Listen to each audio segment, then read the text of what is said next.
السلام عليكم ورحمة الله وبركاته.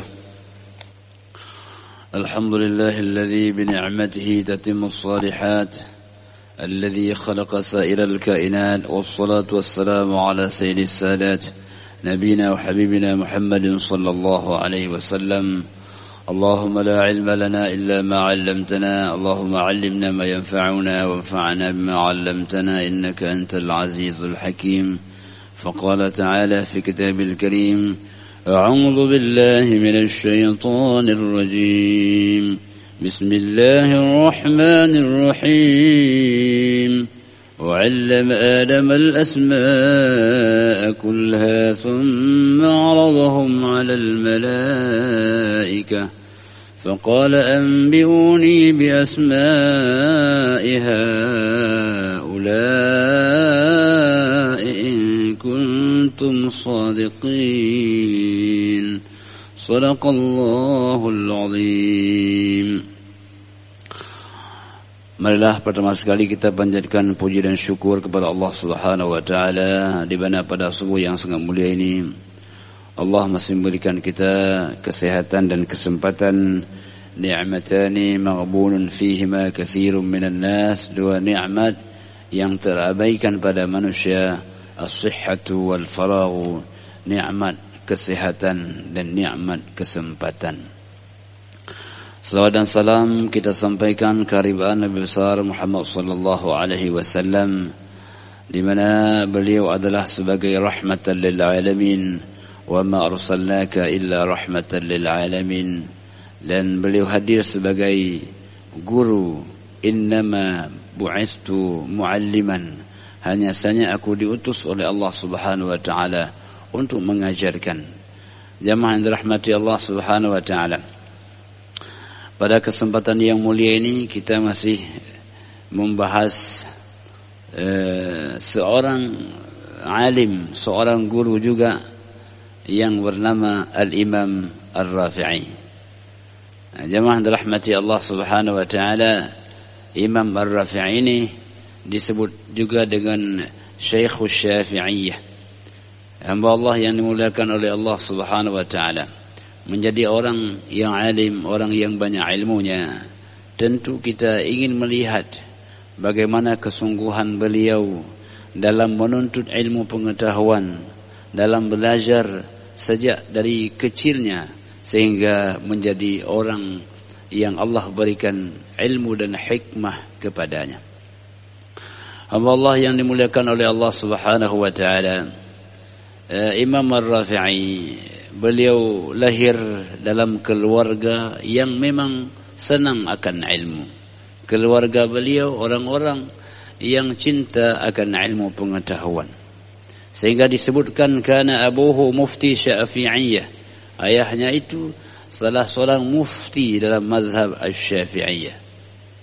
Adapun ibunya namanya Safiyah binti Imam As'ad.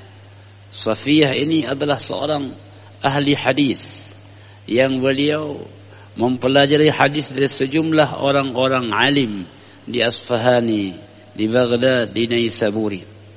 Bahkan bibinya pula, khalaha yakni pamannya pula, Ahmad bin Ismail, orang yang mengajarkan beliau menjadi orang alim. Jadi Imam Ar-Rafi'i punya ayah orang yang ahli ilmu pengetahuan, punya ibu orang yang ahli hadis, kemudian punya paman pula yang juga memiliki kapasitas dan kemampuan yang luar biasa.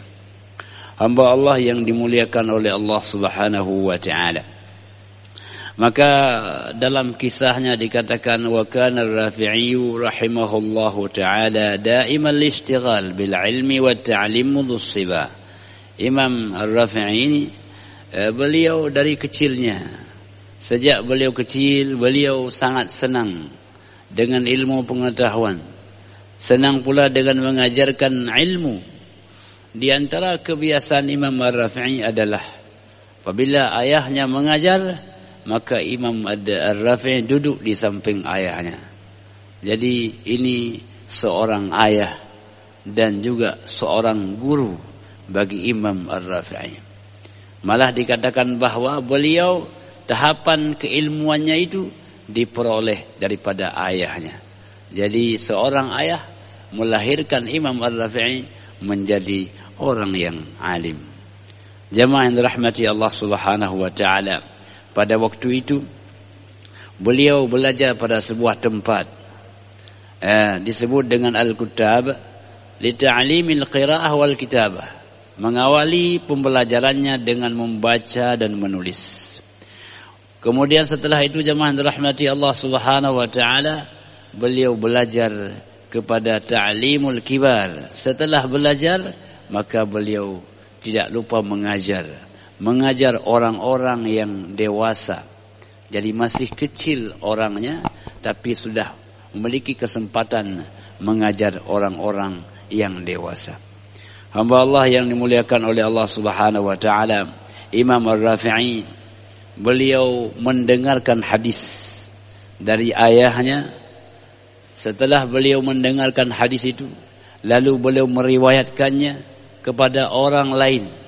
Jadi orang yang kuat ingatannya, kuat hafalannya, lalu kemudian beliau menyampaikan ilmu kepada orang lain.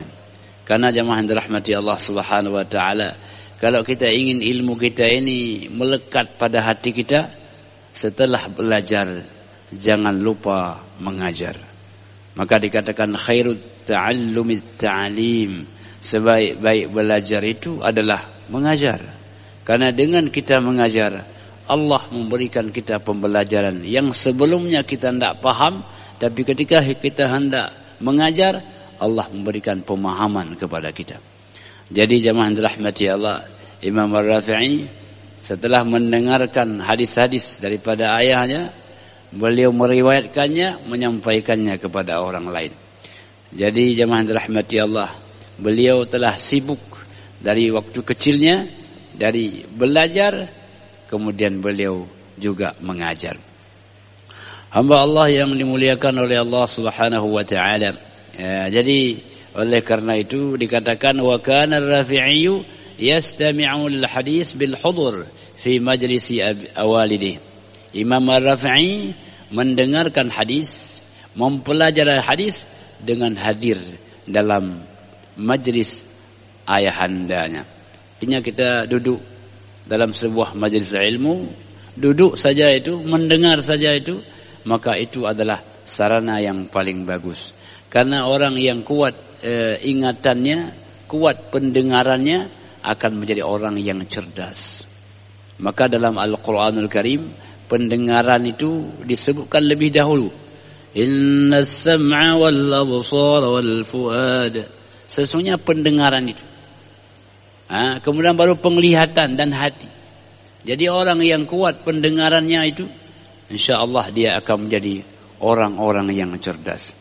Maka hamba Allah yang dimuliakan oleh Allah Subhanahu wa taala, anak ketika lahir dia disunnahkan untuk kita azankan di sebelah kanan dan kita iqamahkan sebelah kiri. Apa maknanya? Proses pembelajaran itu sudah ada mulai sejak dalam kandungan. Ketika dia lahir, kita sudah mengawali pembelajaran itu.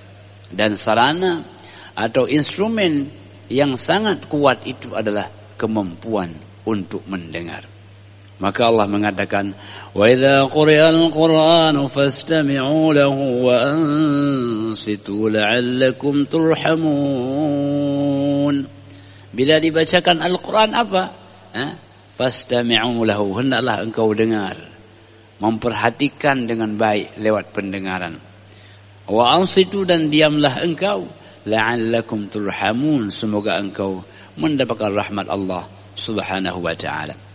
Jadi oleh karena itu, jemaah yang dirahmati Allah, kita biasakan anak-anak kita mendengar dengan baik, memperhatikan dengan baik. Karena dengan instrumen kemampuan mendengar ini akan cepat menjadi anak-anak yang cerdas dalam hidupnya. Jemaah yang dirahmati Allah Subhanahu wa ta'ala. Jadi Imam Ar-Rafi'i, momen yang pertama adalah beliau hadir dalam majlis ilmu yang diajarkan oleh ayahandanya. Beliau banyak mendengarkan hadis, duduk saja beliau sudah mendapatkan banyak ilmu pengetahuan. Maka oleh karena itu baginda sallallahu alaihi wasallam bersabda, "Idza marartum bi riyadil jannati farta'u." Kalau engkau lewat taman surga itu maka mampirlah. Wa ma riyadul jannah ya Rasulullah? Sahabat bertanya, apa itu taman surga ya Rasulullah? Maka Nabi mengatakan halaquz zikr, halaqah zikir. Termasuklah belajar dalamnya ilmu pengetahuan, itu ada halaqah zikir yang disebut dengan istilah riyadul jannah, taman surga. Jadi waktu kita yang banyak ini kita jadikan momen kesempatan untuk hadir, untuk mendengarkan ilmu pengetahuan, walau hanya beberapa saat saja, tapi itulah keberkahan umur kita ada pada penggunaan kesempatan dengan sebaik-baiknya. Jadi oleh karena itu jemaah rahmatillah, inilah sosok Imam Ar-Rafi'i, tidak pernah melewatkan kesempatan duduk dalam majlis ayahanda beliau mengajar, beliau duduk mendengarnya. Rupanya dari itulah awal asal muasal menjadi orang yang alim. Sederhana memang, mendengar sederhana sekali, tapi dari itulah beliau termotivasi mendapatkan ilmu pengetahuan. Wallahi yang dimuliakan oleh Allah Subhanahu wa taala. Jadi jemaah yang dirahmati Allah, ini poin yang pertama. Apabila kita seorang ayah, kita hendaklah memberikan sesuatu yang dapat didengar oleh anak kita, sebuah ilmu pengetahuan yang memberikan manfaat, nasihat yang mengesankan kepada anak-anak kita. Allah yang dimuliakan oleh Allah Subhanahu wa taala, alladzi kana yar'as majlis al-hadis, karena ayahandanya yang kemudian selalu memandu untuk mengajarkan hadis. Wa yanqul anhu riwayah, dari ayahandanya lah beliau menukilkan riwayat hadis. Ayahnya orang yang banyak menghafal hadis, beliau Imam Ar-Rafi'i menukil daripada ayahandanya. Tidak hanya sekedar ayah, tapi juga seorang guru. Jadi luar biasa ayahanda Imam Ar-Rafi'i. Hamba Allah yang dimuliakan oleh Allah Subhanahu wa taala. Wa qad ta'allama Abul Qasim Ar-Rafi'i 'inda walidih. Sungguhlah beliau belajar, menggunakan kesempatan untuk belajar dengan ayahnya. Jadi beliau tidak menyia-nyiakan kesempatan belajar dengan ayahandanya yang bernama Muhammad bin Abdul Karim, atau yang disebut dengan Abul Fadl. Itulah ayahanda Imam Ar-Rafi'i. Wa kana mulaziman. Bagaimana belajarnya? Mulazamah. Di mana ada ayahanda, di situ ada Imam Ar-Rafi'i. Imam Ar-Rafi'i ini rajin ikut bersama ayahnya. Jadi jemaah rahmatullah, yang pertama mulaziman. Selalu beliau hadir li hudurid durus 'inda walidi, untuk mendapatkan pelajaran-pelajaran yang disampaikan oleh ayahandanya. Wa kana ta'limuhu 'indahu aktsara min ghairi, dan pembelajaran dari ayahandanya lebih banyak beliau dapatkan pada waktu itu ketimbang dari orang-orang yang lain. Jadi jemaah rahmati Allah, kita punya kemampuan bidang tertentu, jangan lupa untuk menularkan kepada anak-anak kita ilmu pengetahuan itu, mengajarkan kepada mereka, sehingga mereka juga memiliki kemampuan yang mungkin melampaui kemampuan ayahandanya. Maka jemaah rahmati Allah, apa saja yang beliau pelajari pada ayahandanya, fa akhadha anhu al-fiqha. Bukan hanya hadis. Imam Ar-Rafi'i belajar pada ayahandanya ilmu fiqh, wa ta'allamuhu 'indahu dirasatan wa syarhan wa tahsilan wa ta'liqan. Apa saja fikih itu beliau belajar studinya, beliau belajar syarahnya, beliau belajar bagaimana memberikan kesimpulannya dan bagaimana mengomentarinya terhadap ilmu-ilmu fikih itu adalah ilmu yang dilahirkan daripada ayahanda yang tercinta. Jadi jemaah rahmati Allah, sehingga disebutkan bagaimana jasa seorang orang tua kepada Imam Ar-Rafi'i, walam yadhkur ba'dul mutarjimin lahu annahu tafaqqah ala ghairi walidih. Jadi ahli-ahli sejarah hampir tidak menyebutkan bagaimana beliau selain ayahandanya yang paling banyak memberikan ilmu pengetahuan kepada beliau adalah ayahandanya, juga nanti kepada orang-orang yang lain, orang-orang alim yang lain. Hamba Allah yang dimuliakan oleh Allah Subhanahu wa ta'ala, Imam Ar-Rafi'i, beliau dikatakan walam yakun ta'limuhu maqsuran 'al fiqh. Pembelajaran beliau tidak hanya ilmu fiqh, ya, tapi dikatakan tahsil majmu'ah min fununil ilm. Tapi beliau memiliki pengetahuan wawasan dari berbagai macam ilmu pengetahuan, ilmu-ilmu yang integratif. Imam Ar-Rafi'i memiliki keilmuan dan wawasan yang luar biasa. Fakana hunaka darsul fiqh. Beliau kalau belajar fikih, menyampaikan fikih, beliaulah ahlinya. Kalau beliau belajar tafsir, menyampaikan tafsir, beliaulah ahlinya. Ya. Kalau beliau belajar hadis, mengajarkan hadis, beliaulah ahlinya. Ya. Kalau beliau belajar bahasa, mengajarkan bahasa, beliaulah ahlinya. Ya. Jadi jamaah rahmatillah, beliau juga belajar ilmu usul fiqh, ilmu metodologi. Kalau beliau mengajarkan usul fikih, beliaulah usuli, ahli bidang usul fikih. Jadi kenapa kok bisa begitu? Karena kesungguhan.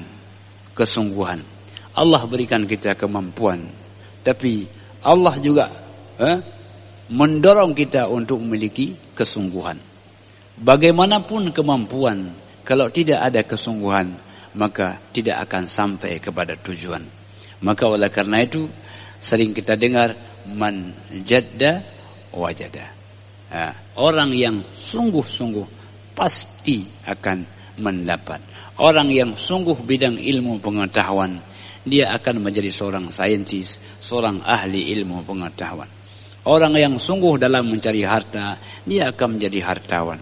Sehingga jemaah dirahmati Allah Subhanahu wa ta'ala, baginda sallallahu alaihi wasallam bersabda, kama qala Nabi sallallahu alaihi wasallam, manhumani la yashbi'ani. Dua pencari yang tiada berhenti. Yang pertama manhum atau talibul ilmi wa talibul mali. Yang pertama orang yang mencari ilmu, dua orang yang mencari harta. Ya, orang semakin dia cari ilmu, semakin merasa ketidaktahuannya. Ya Allah, rupanya banyak pula saya tidak tahu. Semakin kita buka pengetahuan pembelajaran, rupanya sedikit saja yang sudah kita ketahui, banyak yang belum kita ketahui. Maka jemaah dirahmati Allah, Allah memberikan sebuah isyarat kepada kita. Yas'alunaka 'anir ruh, qulir ruhu min amri rabbi, wa ma utitum minal ilmi illa qalila. Mereka bertanya tentang ruh kepada engkau wahai Muhammad. Katakan ruh itu adalah urusan Tuhan. Tidaklah diberikan ilmu kepada kalian kecuali sedikit saja. Jadi dengan sedikit itulah kita mencari, insyaallah akan menjadi sebuah kebaikan. Kebaikan dalam dunia dan kebaikan di akhirat kelak nanti. Maka Imam Al-Ghazali mengatakan, ada kita mencari sesuatu karena zatnya. Ada juga kita cari sesuatu karena dia adalah untuk memperoleh yang lain. Jadi talaban li zatihi wa talaban li ghairihi. Kita mencari harta, dengan harta kita untuk mendapatkan ilmu umpamanya. Tapi ilmu pengetahuan dia adalah sesuatu yang dicari li zatihi wa li ghairihi. Kita mencari karena kemuliaan dirinya ilmu itu, dan dengan ilmu pula kita mendapatkan yang lain. Orang kau punya ilmu, dia akan mulia dengan ilmunya. Dan dengan ilmu pula, dia akan mendapatkan banyak yang lain. Nah, jadi oleh karena itu, tidak akan pernah sia-sia kita mencari ilmu pengetahuan. Dia sangat berharga walaupun sedikit jua. Dia akan menemani kita walaupun kita sudah tua. Malah dia akan bersama kita hingga akhir masa. Nah, ini jemaah rahmatillah. Maka oleh karena itu, ilmu adalah kemuliaan. Hamba Allah yang dimuliakan oleh Allah Subhanahu wa ta'ala. Jadi Imam Ar-Rafi'i ini beliau betul-betul menikmati ilmu pengetahuan. Beliau bisa menikmati untuk belajar itu. Belajar bagi beliau adalah nikmat. Kalau makan itu adalah sebagai bentuk makanan jasmani. Kalau ilmu adalah makanan rohani. Jadi oleh karena itu kita penting makanan jasmani, juga kita juga penting makanan rohani. Hamba Allah yang dimuliakan oleh Allah Subhanahu wa taala. Jadi Imam Ar-Rafi'i beliau belajar usul fikih sehingga menjadi ahli usul. Beliau adalah orang yang belajar ilmu hadis sehingga menjadi orang yang alim bidang hadis. Beliau belajar matan hadis, beliau belajar syarah hadis, beliau belajar asanid, sanad, rentetan perawi hadis. Beliau belajar ilmu usul hadis, ilmu riwayah, ilmu dirayah. Jadi tidak akan terlewatkan ilmu-ilmu ini yang dengannya beliau menjadi orang yang merasa sangat berbahagia karena ilmu pengetahuan adalah sesuatu yang tidak ada orang tidak membutuhkannya. Tidak ada orang yang tidak butuh akan ilmu pengetahuan. Hamba Allah yang dimuliakan oleh Allah Subhanahu wa taala. Jadi bagaimana cara beliau belajar? Ya ini jemaah yang dirahmati Allah. Wa kana yaqumu bitalkhis. Setiap beliau belajar beliau tidak lupa mentalkhiskan, meringkaskan, menyimpulkan. Beliau dengar, beliau ringkaskan. Itulah sari apa yang beliau dengar. Ya, mungkin masing-masing orang beda untuk meringkas sarinya. Ada sarinya mungkin 2 halaman, ada yang 1 halaman, ada yang setengah halaman. Masing-masing ada sari dari apa yang beliau dengar dari ilmu pengetahuan. Ya, jadi talkhis ma ta'allamahu wa jama'a mahsal at-ta'lim fi mudawwanat. Kemudian setelah beliau meringkas hari demi hari, bulan demi bulan, maka beliau taruhlah dalam mudawwanat, dalam sebuah kompilasi ilmu pengetahuan yang beliau tulis, maka disebut dengan at-ta'liqat. Namanya ta'liqat. Rupanya jemaah dirahmatullah, walaupun kecil kita tulis, sederhana sekali, tapi yang nanti kemudian melengket pada dada kita itu apa yang kita tulis. Maka setelah kita membaca, jangan lupa kita menulis. Setelah kita mendengar, jangan lupa kita menulis. Al-ilmu saydun wal kitabatu qaydu qayyid suyudaka bil hibalil waziqah. Ilmu itu laksana binatang buruan. Ya. Jadi cepat kali lupa kita. Tadi ingat, sudah lupa kita. Maka ikatlah binatang buruan dengan tali yang kuat. Maknanya apa? Ikatlah ilmu pengetahuan dengan tulisan. Semakin bagus tulisan itu, semakin bagus ikatan kita. Jadi oleh karena itu jemaah rahmatullah, membiasakan menulis membuat kita akan abadi. Apa makna abadi? Artinya akan dibaca oleh orang lain, akan bisa dimanfaatkan oleh orang lain. Jadi tulisan itu mengabadikan sesuatu yang tidak abadi. Jadi jemaah dirahmati Allah Subhanahu wa taala, maka kadang-kadang kita lihat tulisan itu bagus, ya. Jadi bukan hanya isinya kita nikmati, tapi juga khatnya itu, ya. Itu dapat kita nikmati, begitu bagus. Kadang-kadang tulisan yang bagus disimpan menjadi naskah-naskah lama dengan tulisan tangan itu menjadi berharga adanya. Karena bukan hanya menikmati substansi tulisan, tapi keindahan tulisan itu juga sesuatu yang sangat berharga. Jadi jemaah dirahmati Allah Subhanahu wa taala, orang yang bagus tulisannya itu akan menjadi sebuah seni lain dalam belajar. Seni lain dalam belajar adalah kemampuan untuk menulis dengan bagus. Ada seni bahasa, tutur kata yang indah. Ada seni dalam tulisan, kaligrafi dan sebagainya. Ini adalah sebuah anugerah yang Allah berikan. Kadang-kadang orang suaranya bagus, tulisannya indah, penampilannya menawan, akhlaknya luar biasa. Masya Allah, sebuah pemberian yang Allah berikan kepadanya, anugerah yang besar. Hamba Allah yang dimuliakan oleh Allah Subhanahu wa taala. Jadi pada kesempatan yang mulia ini kita berikan catatan bahwa Imam Ar-Rafi'i tidak lupa menulis. Dalam setiap apa yang beliau belajar, beliau tulis catatan kesimpulannya, sehingga apapun kitabah ma yumlihi Syekh, beliau belajar seorang guru, didiktikan oleh gurunya, ditulis oleh Imam Ar-Rafi'i, dikumpulkan tulisannya. Dan itu jemaah dirahmati Allah menjadi sebuah rujukan kenang-kenangan di masa yang akan datang, baik bagi orang yang menulis ataupun bagi orang lain yang membacakannya. Inilah juga disebut dengan waktu sama amali. Jadi istilah itu amali, itu tulisan yang dikumpulkan tadi. Satu lagi, wa kana yattali'u ala ma kana yaktubu waliduh. Imam Ar-Rafi'i juga beliau mencari tulisan-tulisan ayahandanya. Tadi kan beliau mendengar bacaan ayahandanya, mendengar pengajaran ayahandanya, tapi beliau juga mencari tulisan-tulisan ayahandanya. Ya, jadi ini jemaah dirahmati Allah, di mana tulisan yang ditulis oleh ayahandanya, beliau mencari, mempelajari, menghafalkannya, sehingga apa yang beliau dengar, apa yang terbaca daripada mulut ayahandanya, apa yang tertulis dengan tangan ayahandanya, menjadi bahagian yang sangat berharga bagi seorang bernama Imam Ar-Rafi'i. Demikian, terima kasih. Hadanallahu wa iyyakum ajma'in. Wassalamualaikum warahmatullahi wabarakatuh.